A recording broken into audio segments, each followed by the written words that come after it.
guess I'll start out with some things that are happening this year in our union. We are in the process of updating our current constitution. We are looking at updating, we're going to have to go into a little bit of negotiation, I believe, as in regards to the new House Bill 2016 that went into effect the first of this year.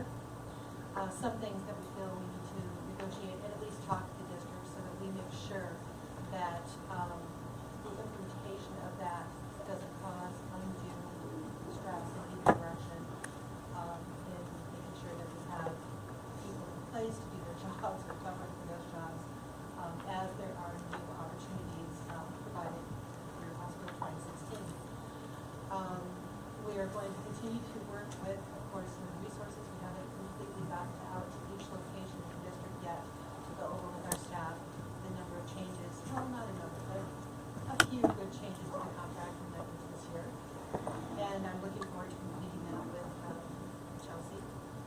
And also we're looking, I'm going to say it right out here too, we're looking for Employee of the Year nominations to take to our conference this year. We know that our staff really does a good job, and we really appreciate at all levels what our staff does. So if any of you have any recommendations, I would really truly appreciate an anonymous name and a reason for that. Send it to me by email. Is there any question or anything else? Otherwise, we're plugging along. We have a few spaces that we need to fill, especially in our studio staff, but I know that the district is working hard to do that. Great. Any questions for Laura? Sure. Laura, L-U-R-A, dot Kwame, K-B as in Victor, A-M-M-E, at T12.OY.US. And this is classified, so. Classified staff. She doesn't be Classified classified. Thank you, Laura. Thank you very much. Certified staff update. Megan Smith. Allison. Okay, Megan, thank you. Good evening. So we have quite a few things going on this month. We have just recently sent out a number of surveys to staff members. One of them was about the Student Success Act funding and the student investment account. And so we're trying to kind of tally up what how we would like to kind of see those monies spent. We have, at the risk of sounding a little bit like the Iowa caucuses, we only have about 75% of reporting, so sorry, but that's what we had before we had to close the ballot. So we do have a couple of suggestions, though. In the early childhood funding, we are hoping to increase and also fully fund SPED, pre-K, ELD, and potentially some lit coaches. Also in the student improvement plan, class size clearly was an issue. That was the entire reason of walking out in the 8th, as well as counselors. And then also in the state investment, the highest voting or highest number of votes came for free lunch from pre-K to 12. So that was something that our staff members were interested in. We had a few ideas for before and after programs, for and after school programs that we were hoping to invest in, or invest further in, as the case might be. So the top choice was music, art, drama, and dance type programs. The second choice was STEAM and coding and robotics. The third choice was foreign languages. The fourth was elementary sports, and then the fifth was autos, woodworking, cooking, gardening, that kind of thing as well. The other survey that we sent out recently, we have less than 50%, so I don't feel like I can remotely accurately respond to that one. But that one was sort of a pre-bargaining questionnaire, how long have you been working for the district, what are some things that you could see improvements in, how do you feel about certain aspects of your job and things like that. So when we get more information back, we can probably share.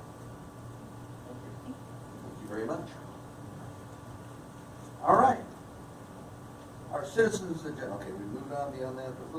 Consent agenda. That's what I meant to hit. Started with a C. I move we approve the consent agenda as presented. Second. Okay. We moved and seconded to approve the consent agenda. All those in favor? Aye.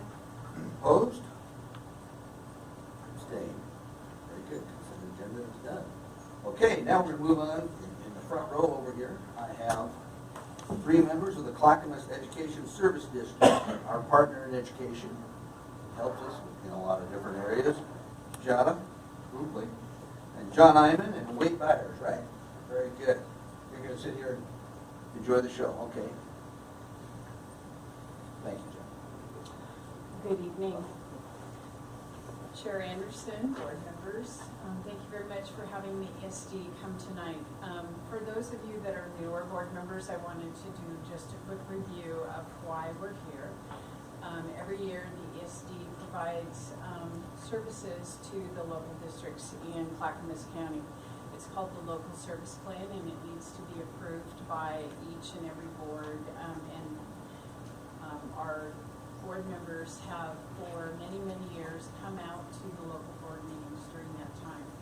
So you have, I know you've received it electronically as well as a paper copy. And what I'd like to do is just review the book a little bit. I'd like to say that the first 25 pages are what the local service plan will be beginning July 1, 2020. And included in the back part from page 25 on is the annual report from last year. I'd like to call to the board members' attention, if you look on page 6 in this document, when we go about creating the local service plan for the next year, we spend all fall in our advisories. And so what I want to point out to you is I want to say thank you to many of your staff. If you look at Oregon Trail, we have business, technology, special education, teaching and learning, English learners, and HR, communication, facilities, and student success. I can't talk. And what that means is you can see the names of the staff who are contributing to not only the work that we've done at the ESD, but also in various joint efforts that we've done countywide. I'd just like to say thank you to all of you because they are very big contributors in each of those advisories. So during the fall, we talk about what services will be provided for the next year. The superintendents in November get to hear from my directors at each of those what the local service plan will look like. In December, the superintendents voted to approve the local service plan. What we will, if you look then, 90% of our funding from the ESD goes out to the local districts. So that is what goes, many of it is flowed through, and if you'll turn to page 44 and 45 in the annual report, you'll look to see up there that 39% of the revenue through the ESD comes back to Oregon Trail School District. And as you also look up in that category, you'll see that special education is a large percent of the funding that comes to work in Oregon Trail, as well as technology and then teaching and learning. So those are the areas that our core services basically spend time in Oregon Trail to be able to do. I'd like to make a couple comments because there have been some pretty cool things that have happened. First of all, congratulations on your graduation rate. You are second in the county in terms of the increase of 4.75. So that means that you've had incredible work done within your schools, as well as addressing many of those historically underserved populations, which is the way that you get your graduation rate to go up. So I'd like to congratulate Erin and all of the staff to be able to do that. I think the other thing is we want to continue to thank you for being our backup for disaster recovery. Your facilities are such that we know that they're secure if we should need that. Couple things too, Medicaid billing is one that Katie, Cherie, and Tim Bellinger have worked hard on, and I think that Medicaid billing is one of those things that is not an education funding source, but that it is coming from the Department of Human Services, and those are additional services that come back to the students in your school district. I'd also just like to say thank you to Nolan for presenting at our school safety summit. He stepped in at the last minute when his superintendent was sick and did an excellent job. This year, what's different for us is student success, as for all of the districts. The ESD has been directed through the legislation to be a technical assistant provider. And what that means is that we're spending time with the student success advisories as well as the rest to find out what kinds of services that we can do on a technical service basis back to the districts as you implement. It's a new role for us. It puts us as a liaison with the Department of Education to be able to work with them. So what our hope has been, and I'm very proud of who our student success leader is that we were able to take their 80-page support document and take it down to 2.5 pages in a summary. So those are the kinds of things that we hope make life easier than when you get an 8-page document saying this is how your student success plan needs to be. I think the other thing that we're going to look at are several things in terms of equity work within the districts and teams to be able to do that, as well as we've been doing some research that you will see in some of the documentation in terms of what actually each of our districts have in terms of some of the support services to be able to do. So I want to quit talking and let you ask any questions that you might like to ask, and you're also welcome to ask either my chair, Juan Island, or Vice Chair Wade Byers. All right. So you're working directly with the state on an ongoing basis on this? We are. We received $1 million, and what we're supposed to do is make sure we will be helping with plans. We've offered to do that in terms of what research needs to be done. We've looked at equity work that can be done. We've also looked at anything to do with school safety. Again, I'd like to comment that Oregon Trail is a leader in terms of school and student safety. So I think one of the things that I'd also like to say is the superintendents have had some discussion about what does equity look like from the superintendent's perspective. And Aaron has been a leader in that to be able to do. And so oftentimes he is very thoughtful, and sometimes it takes a little bit of effort to get that kind of information out. But I will tell you this, is he's been a great contributor in that. So I appreciate that, Aaron. I know you hate that, but He's going to enjoy that. yeah. Very good. So we are hoping that you will vote to approve this local service plan, and next year we will have more information in terms of this plan will look a little bit different as we incorporate what the technical assistance for student success will look like. I think that across the region, one of the top priorities that I hear from each of our school districts is mental health services within schools, and again, I feel like that's another historically underserved area that we have to make sure that we address the needs of kids and families in a different way than we've ever done before. So is that something that you anticipate being a new service that you plan on offering districts going forward? Probably it will be an additional service. What we're doing is this week we'll also be hearing from our districts in terms of what their priorities are. So as the plans from each of the school districts go in, then we will create a plan that we look across the region to be able to provide those services. I can almost guarantee at this point that behavior management team or a structure like that to be able to work with mental health. We're also in conversation with Clackamas County and the non-profit communities to see how we can look at providing more services within our schools. What we know with the shortage of teachers and staff is that if we all went out to look for social workers, mental health workers, there wouldn't be enough to go around. So we're going to have to figure out how we do that together. Thank you. And then I just had, because I'm new, so I'm still learning. So when we talk about students that need more support than our teachers are able to provide, you are the ones who are providing those services, like those more structured environments?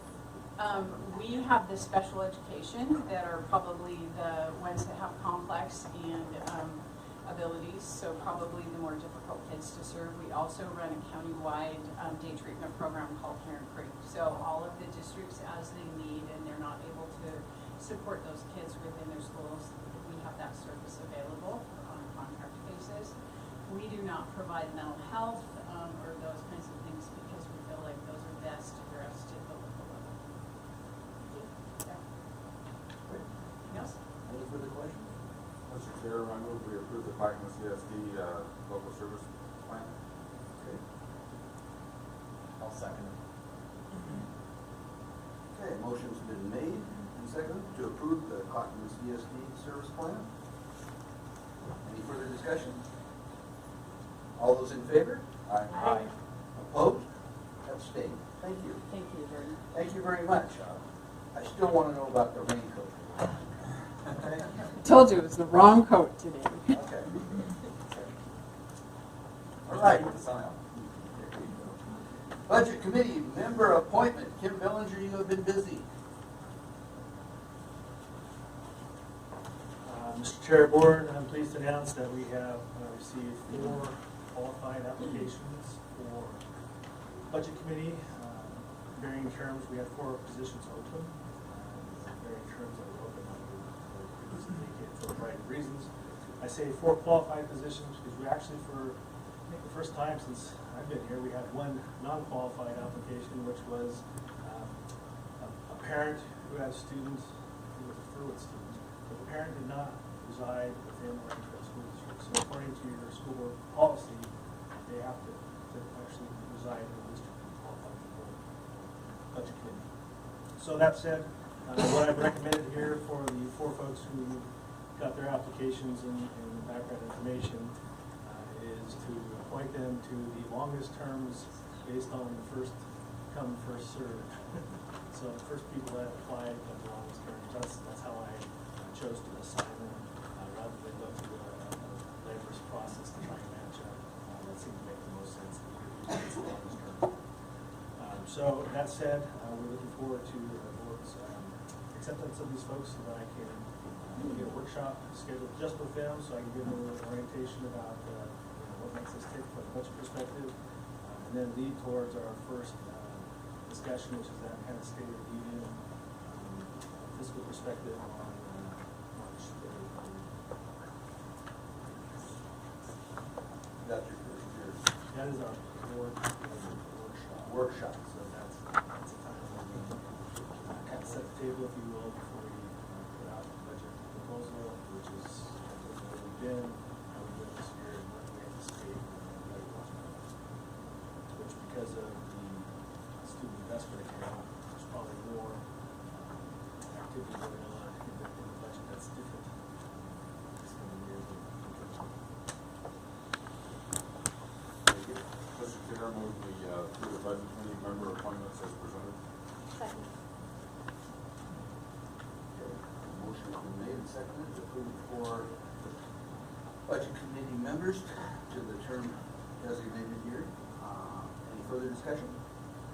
Excited, we've got some new people. Well, it's great. I'm excited too.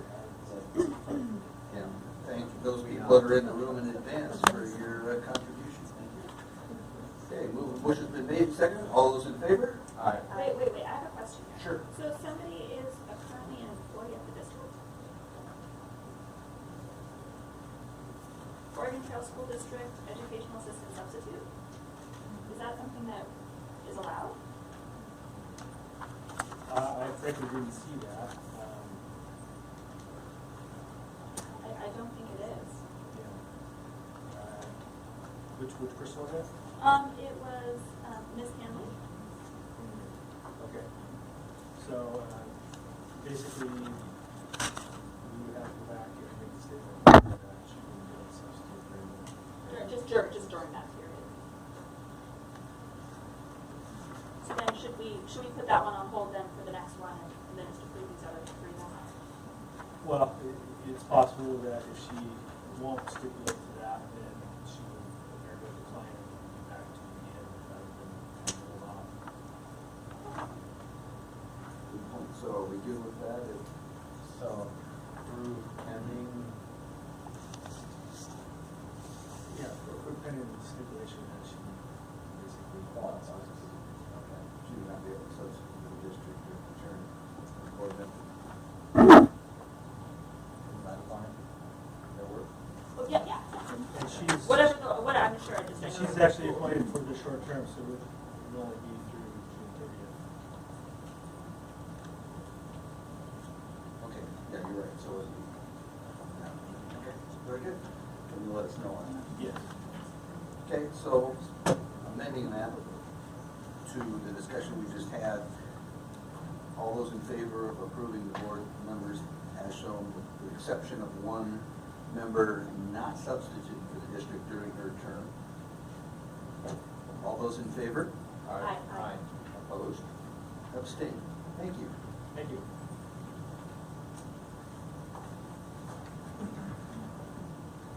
Okay, discussion, oh, no, not yet. Out-of-state travel to Phoenix, Arizona. Sandy Baseball, Kim, you're presenting this? I am presenting Is this. the team out practicing, is that one? Sure. Sure. I'm going to present on behalf of the baseball team. Our baseball team is requesting out-of-state travel to Arizona over spring break. We've had this trip similarly in the past, about 20 kids going. The Coach Bob Invitational Baseball Tournament. They get to play in 4 high-caliber games, and they're working to watch an ASU kind of spring training camp game if they can as well. Students fundraise for this. It's about $600 a kid. The trip is about a week long. Lots of band travel, lots of bonding in a couple of bands on the way down there. So, if you have any questions, I would be happy to attempt to answer them. Who's long? Good question.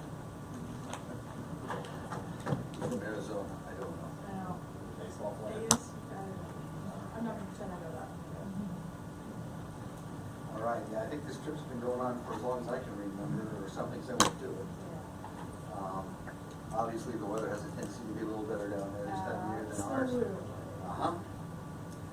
So, all those, well, I'll accept a motion. I so moved. We approve the out-of-state travel for the baseball, minor baseball. Second. Okay, motion's been made, seconded, to approve the out-of-state travel to Phoenix, Arizona for the Sandy baseball team. All those in favor? Aye. Opposed? Abstained. Thank you. Thank you. All right. When do they start playing up here? When we start actually playing games? Few weeks. Soon. Snow Snow. Hey, you never mentioned that in board meeting. Yeah, but. Okay. Information discussion items, continuous improvement plan. The SIP, Kim Werner, come on up. I know you prepared for this. Saw you setting up before you.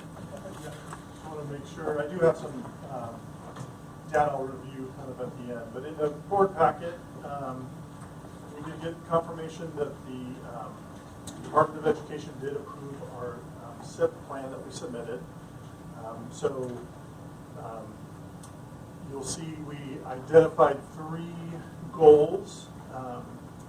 Typically, Department of Ed kind of, through the report cards, and the data that it publishes for school districts to kind of track, they give us some kind of key touch points that they're looking for. So some of these goals were developed based on what ODE says, hey, here's what we're going to publish, and here's where we want to check to see if you're progressing. So goal number 1 is elementary reading.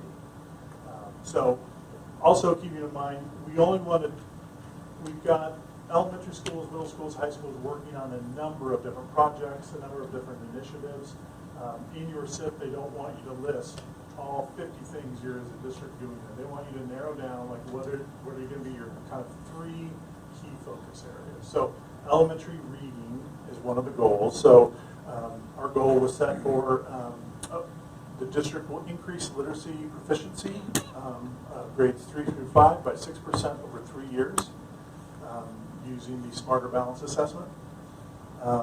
Part of the reason why we chose the reading is that elementary schools, we have undertaken our work with RTI, Oregon RTI, which is response to intervention and instruction. We're in our 3rd year of working with them. We received a grant through them. So principals in elementary schools, we've been kind of going through our core literacy program, setting some standards across the district that all schools are doing. And so that was one of the reasons why we chose elementary reading as a key goal. We do have some metrics that we'll follow to make sure we're on track to meet those goals, and some professional development that we'll continue to work on as we go through this RTI grant.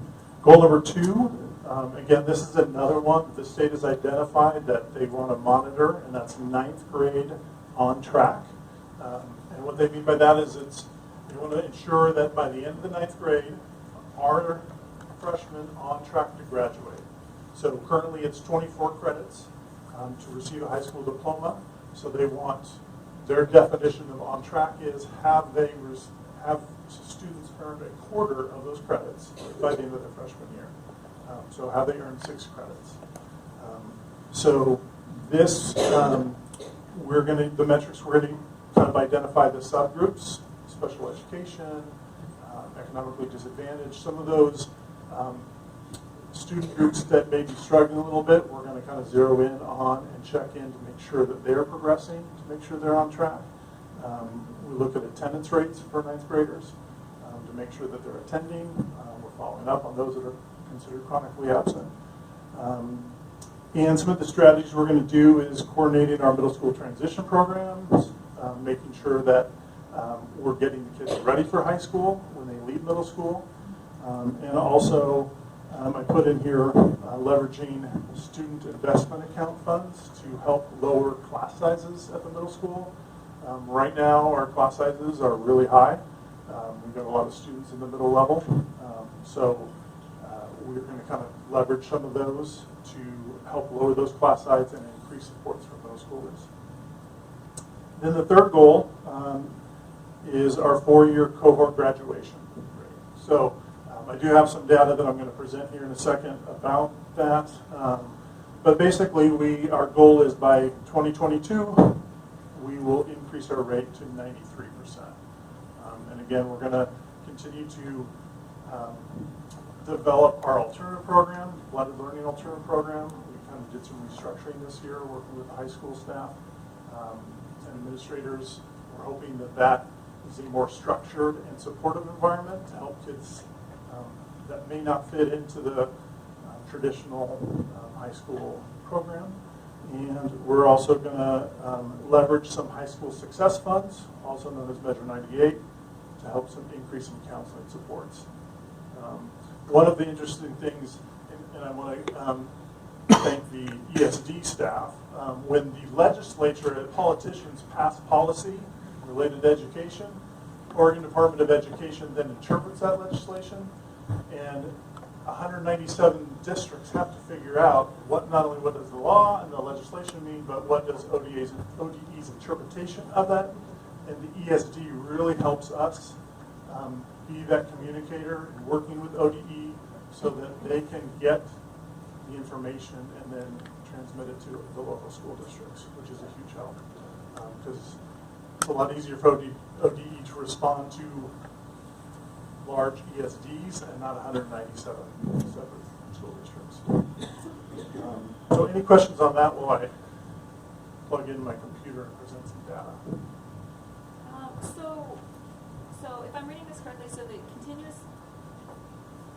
this is the continuous improvement plan. So when is this expected to start in September of next year? Yes. Okay, good. Yes. So what are our goals right now for this year? Well, so these, essentially you have a year where you're looking at your data to put forth your goals. So obviously each school has their own school improvement plan they develop with their site councils. And so every one of those schools has their goals. Some of those schools review them annually and then make adjustments. But this one is for the next 3 years continuing. So kind of how it works is every 3 years districts put together those plans. It was actually due last year, but then the Department of Education said, hey, wait a minute, we have this new funding coming, so hold off on that until we figure out what this means. So we're kind of connecting the two.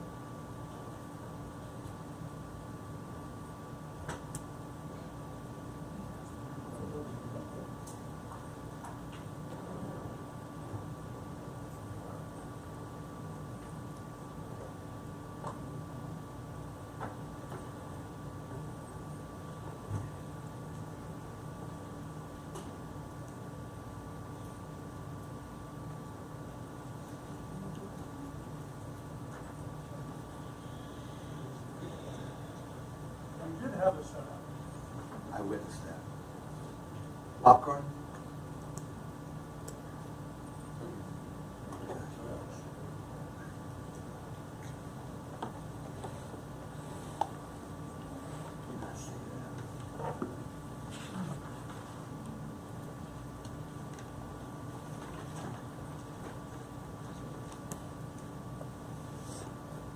You have it on one or two. You don't.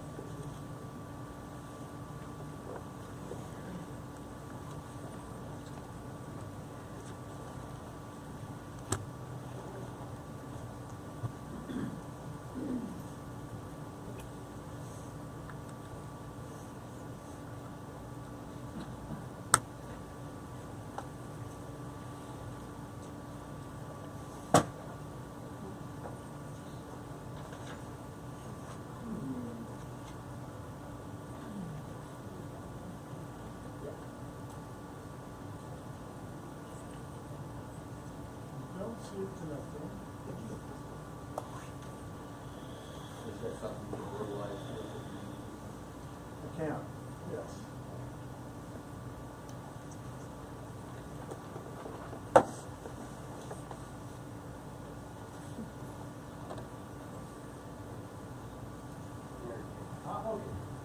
Thank you, Tim. All right.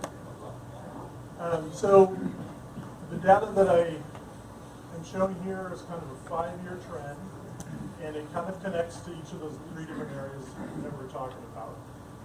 Elementary reading, 9th grade on track, and graduation. So if you look at our 18-19, we were at 61%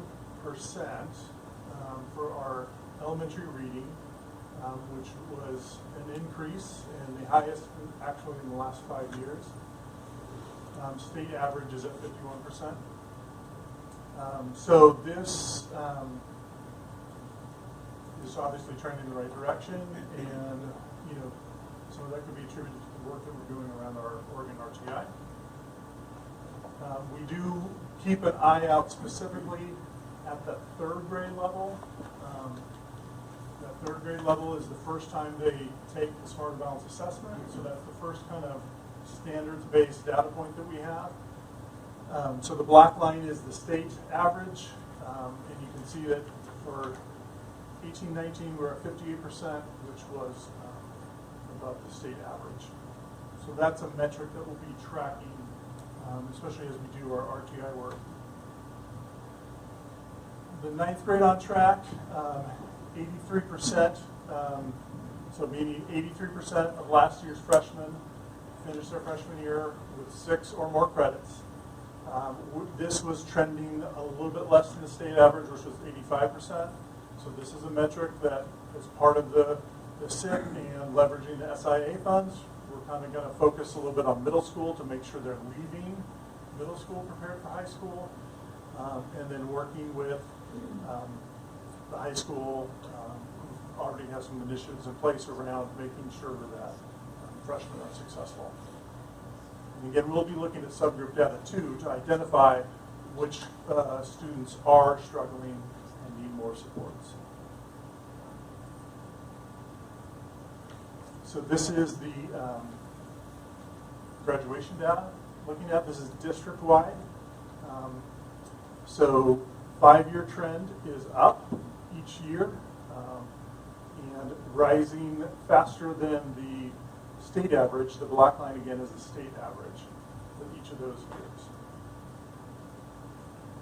So that's the district. So I kind of included also just specifically Sandy High School.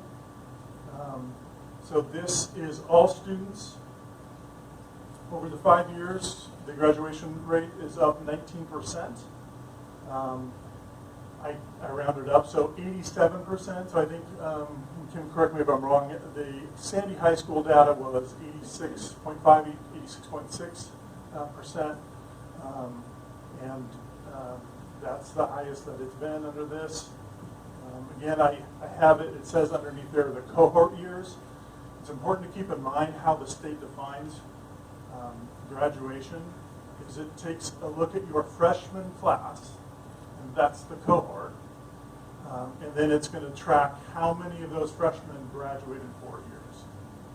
So if a student leaves, as long as another school picks them up, that student, if they transfer over to Barlow will pick them up, or if a student transfers in here, then we pick them up as part of their cohort when they started their freshman year.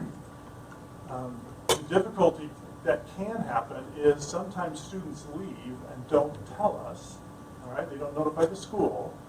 And so our counselors and registrar and administrators try to track down where did they go. But sometimes they might not be picked up. They may have gone out of state. And the only way we get that information is if the state, that school district send the records request, because then we can check them off, right? But sometimes out-of-state school districts do not send a records request. Or if a student leaves and goes to Mexico, and we don't get anything with that. So if they don't tell us, and we can't find out where they went, then they'll be counted against us in our cohort data if we can't figure out where they went. So we do try to track down to make sure we know the students are enrolled elsewhere. Tim, do you know how many do we have students we can't track right now? Or say last year's graduation, did we have, is that a number we can tell us? I don't have that number right now, but yeah, there are typically some students that we don't know. Now, the ones that we do know that didn't graduate, we try to get them into a fifth year, right, and follow up. But the high school does its best to kind of determine and even use numbers to call, connect, touch base with some family member to identify where have they gone, what are they doing, so that we can record that accurately. I don't know if possibly anymore, but if students graduate early, what happens to those? They get out of the cohort? No, they're still part of the cohort, and they'll be counted when their cohort year graduates. Yeah. What's really cool is some of our subgroup data has really gone up. So our Hispanic Latino population up 39% in the last 5 years. Economically disadvantaged students, they graduated at 83% last year, so that's up 27% over the last 5 years. Special education, 74%, down a little bit from last year, but again, 22% increase over the last 5 years.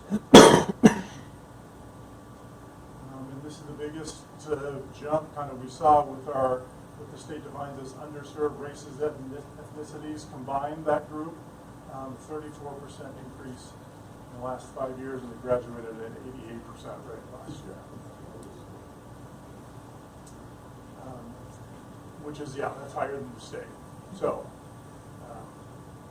it's a testament to the work that really we're doing K-12, right? It's not just let's get by K through 8 in high school, make sure they graduate on time. It's all of our schools doing what they do for each grade level, making sure students are ready, and identifying students who are struggling so that we can give them supports and attention that they need to get through. So with the larger class sizes in middle school, how many students at which core classes? We're talking about all four. How much are the class sizes going to go down by, and where are those kids going to go? So we're going to get creative with that, right? So our goal is to reduce class sizes in all core content classes, to be able to provide more individual attention to those students, provide more supports to some of those subgroups, and do it even though some of our facilities don't have room for that many additional teachers. So I'm working with the middle school principals at Cedar Ridge and Boring to get creative and develop a plan that can check all those boxes. And obviously we won't know actual numbers until we know exactly how many students are at each grade level. But our goal is by hiring a few teachers in each building that we're able to get creative with the scheduling to be able to lower class sizes in all core content classes. Do you have like a cap that you would like to see, like your magic pie that you would like to see? Well, being in the administration for as long as I have been, it doesn't matter what I like to see. it's because I never know how many kids are going to show up. There was one year at Boring Middle School where I had, end of one year, I had 106 sixth graders coming in. I thought I was going to have great class sizes in 7th grade, and that summer we had 25 7th graders move in, and class sizes jump. So you just, until you know who shows up on that first day, it's really hard to guess. And then the other question I had, so, I mean, as a high school teacher, you see so often, like, at that first semester, 9th grade, they just fail everything.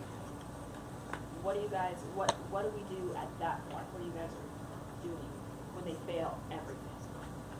Well, the high school is taking steps to intervene even before that. So we, you know, if they failed everything, then they've ideally had to fight through a lot of different supports that we've tried to give them to get to that point. So part of that is, what we included there is that we want to solidify and coordinate all of our transition activities. And we always tell our 8th graders, when they start 8th grade, actually, this is the beginning of high school prep, right? 6th and 7th grade is middle school, 8th grade is high school prep. And so we're going to do some things with those 8th graders to prepare them. The high school has developed a summer school program for incoming freshmen, okay, that they could take an August class that is focused on getting them ready for high school, takes them on a field trip to Mount Hood Community College, and they can earn a half credit right from the get-go that gets them ready for that.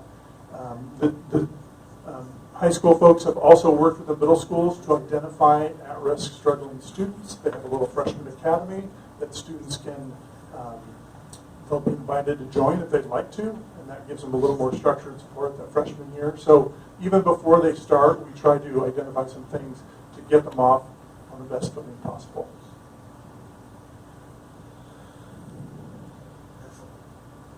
And that class, that transition class, that, I can't remember the numbers, I know we talked about it, that the first year you had it was a small number, and last year it had grown substantially, if I remember right. Over 90. Right. Out of those 90, only 2 kids have junior grade this month. Really?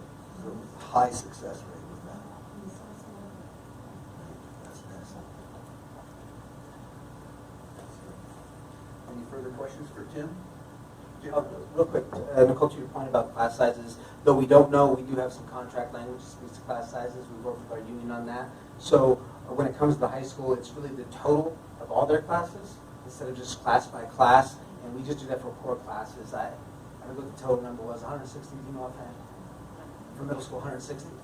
Yeah, and then there's the compensation for staff if we do exceed that. So what that does is that puts us in a position, it puts pressure on our principals to do their level best to keep those class sizes down so that students have greater access to teachers and so that we don't overburden our teachers. In the event that we do overburden them, then there's some compensation.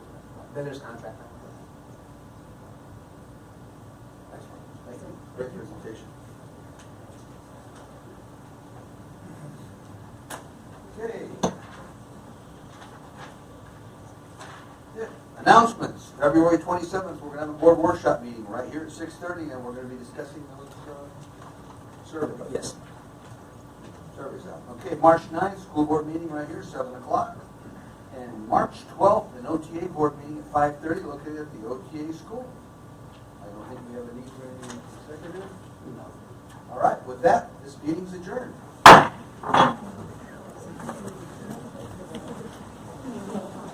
we don't do those things.